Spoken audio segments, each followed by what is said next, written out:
Muy buenos días, esta es la clase número 55 de la asignatura de Anatomía para International Biological College IBC. El día de hoy continuaremos con el intestino delgado y también con el intestino grueso. Primero comenzaremos con el intestino delgado. En sí se trata de un tubo de unos 6 metros de largo en el adulto. Como podemos observar, su recorrido es bastante sinuoso. Sin embargo, se ajusta adecuadamente a la cavidad abdominal por una serie de pliegues. Si lo vemos desde el punto de vista topográfico, el intestino delgado abarca toda la región inferior, tanto derecha como izquierda. Y en el caso de dividir el abdomen en 9 partes, como lo podemos observar en esta imagen, abarcaría las regiones del mesogastrio y también del hipogastrio, así como una pequeña porción de las regiones laterales. En sí, el intestino delgado se conecta con el estómago por medio del extremo superior y con el colon, es decir, el intestino grueso, por medio del extremo inferior. En este sentido, tenemos las divisiones del intestino, las cuales son el duodeno, que es la primera porción, el yeyuno, la porción media, y el ilio, la última porción, antes de llegar a lo que viene siendo el colon ascendente, es decir, el intestino grueso. Cuando hablamos del duodeno, nos referimos a la primera porción del intestino delgado, el cual está conectado con el estómago, sin embargo, también con las glándulas adyacentes, es decir, lo que corresponde al páncreas, el hígado y la vesícula biliar. Aquí en esta imagen podemos observar estas estructuras. Nos enfocaremos primeramente con el hígado y la vesícula biliar. Para comenzar, el hígado tiene una serie de conductos que se encargan de transportar bilis. Estos conductos son los conocidos como conductos hepáticos, conducto hepático izquierdo y conducto hepático derecho, que en su conjunto van a formar el conducto hepático común en la región iliar. Por otro lado, tenemos la vesícula biliar, donde se va a ir acumulando la bilis hasta que sea necesaria. En ese caso, la bilis es transportada por el conducto cístico y se une al conducto hepático común. Esta unión, justamente la que tenemos aquí, conducto cístico con el conducto hepático, da como resultado el conducto coledoco, el cual se comunicará con el duodeno y pues es el lugar donde se secreta la bilis hacia este. Y todo esto nos lleva eventualmente a la pregunta, ¿qué es la bilis? Bueno, primero ya sabemos que se trata de un líquido que se produce en el hígado y pues este es almacenado en la vesícula biliar.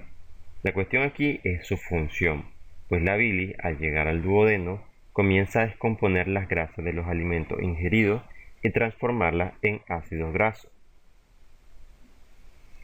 Nos vamos a salir un momento de la anatomía para explicar un poco todo esto.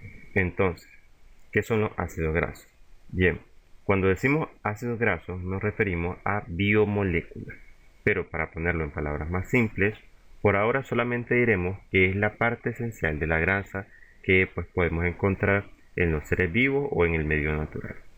Estas son las que se conocen como grasas de origen animal o grasas de origen vegetal. Entonces, el consumo de cualquiera de estas grasas y su interacción con la bilis va a dar como resultado los ácidos grasos. En ese sentido, existen dos tipos de ácidos grasos: los ácidos grasos saturados y los ácidos grasos insaturados. Los ácidos grasos saturados son los que contienen enlaces sencillos entre los átomos de carbono, como pues podemos ver en esta imagen. Este tipo lo podemos encontrar en las grasas de origen animal, es decir, lo que viene siendo carne de res, cerdo, así como algunos derivados de los mismos, es decir, leche o queso. De hecho, en el caso de la leche está la leche entera, que es la leche normal de la vaca, y la leche descremada, que es cuando pasa por un proceso de eliminación de grasa. Después tendríamos lo que viene siendo los ácidos insaturados, que son los ácidos que contienen uno o varios enlaces entre los átomos de carbono que forman una cadena, como podemos ver aquí. Esto es la parte de la unión. El ejemplo más claro de ácido graso insaturado son los omega 3. Este lo podemos encontrar en alimentos como el pescado, también mariscos, frutos secos y aceite de soja. Ahora, otra cosa que me gustaría mencionar es la siguiente. Recuerden que anteriormente dije que los ácidos grasos son moléculas, pues estas se suelen agrupar en tres, formando una nueva molécula, la cual se le denomina como triglicéridos. Y los triglicéridos también se forman en nuestro cuerpo a partir de los carbohidratos que ingerimos. Los ácidos grasos tienen numerosas funciones importantes dentro del cuerpo, incluido el almacenamiento de energía. Entonces, digamos que el cuerpo no dispone de glucosa. Ya sabemos que la glucosa es el azúcar que nosotros consumimos. Entonces, si el cuerpo no dispone de glucosa, cuando necesita energía recurre a los ácidos grasos como una forma de combustible para las células. Es por eso que en personas que se encuentran en sobrepeso se les pide que disminuyan tanto el consumo de grasa como de azúcar, pues el cuerpo, al no disponer de glucosa, es decir, de azúcar, empieza a utilizar el ácido graso. Y además, si combinamos el ejercicio, este proceso es continuo, utilizándose cada vez más la grasa del cuerpo, y eventualmente esto podrá ayudar a la reducción del peso corporal. Ahora volvamos nuevamente al duodeno. Ya sabemos cuál es la función del hígado y la vesícula biliar: producir y secretar bilis.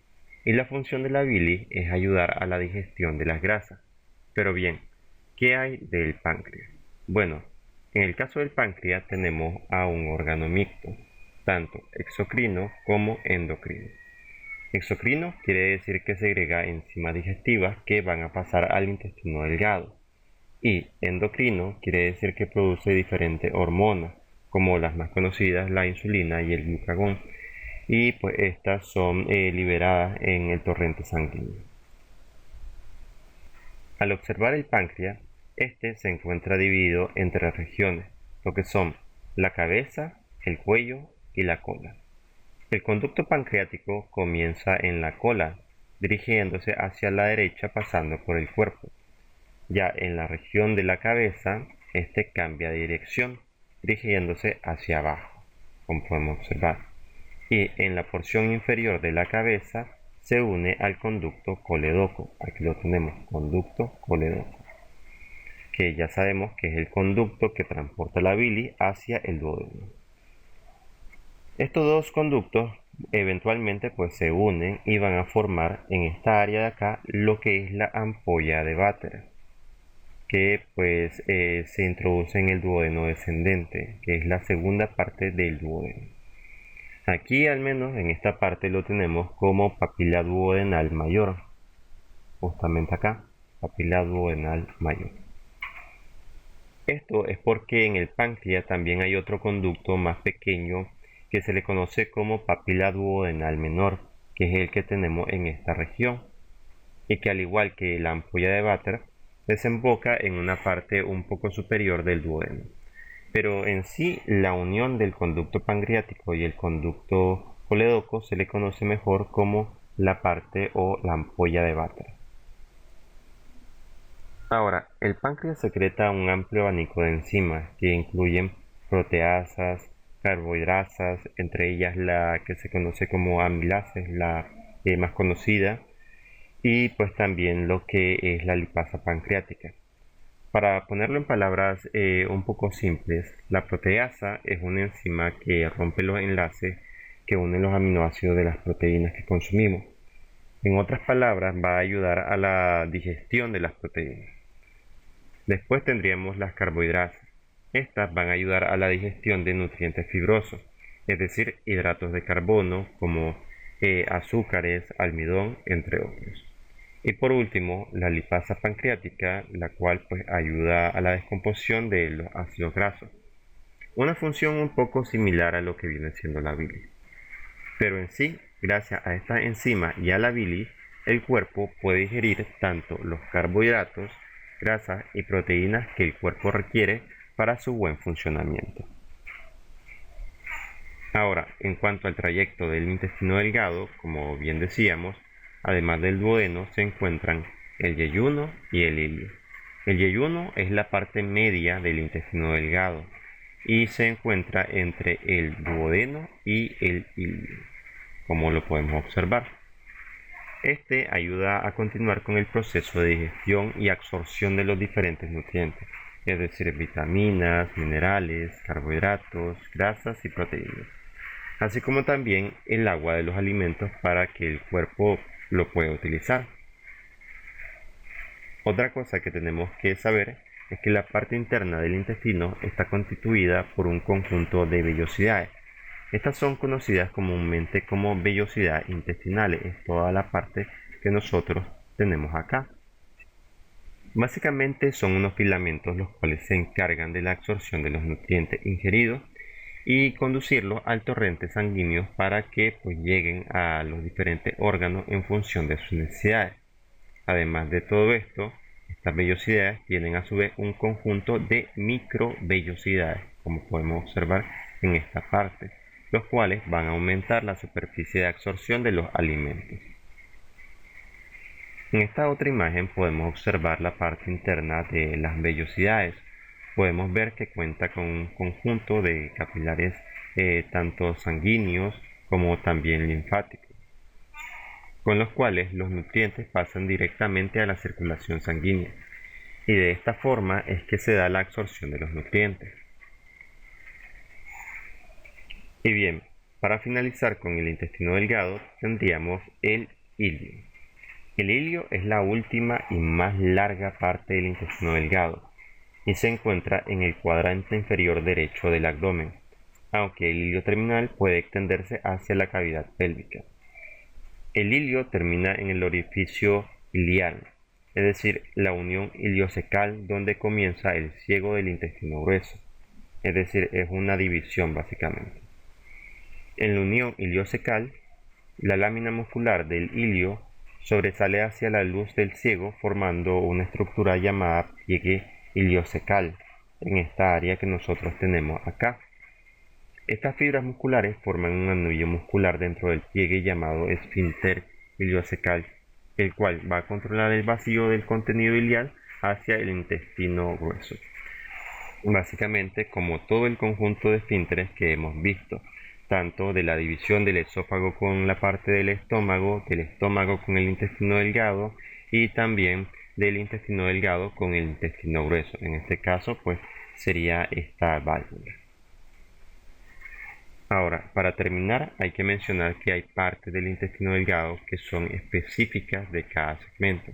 Por ejemplo, está lo que viene siendo la placa de Peyer, que nosotros tenemos acá, que forma parte del tejido linfoide y que este está asociado al tubo digestivo.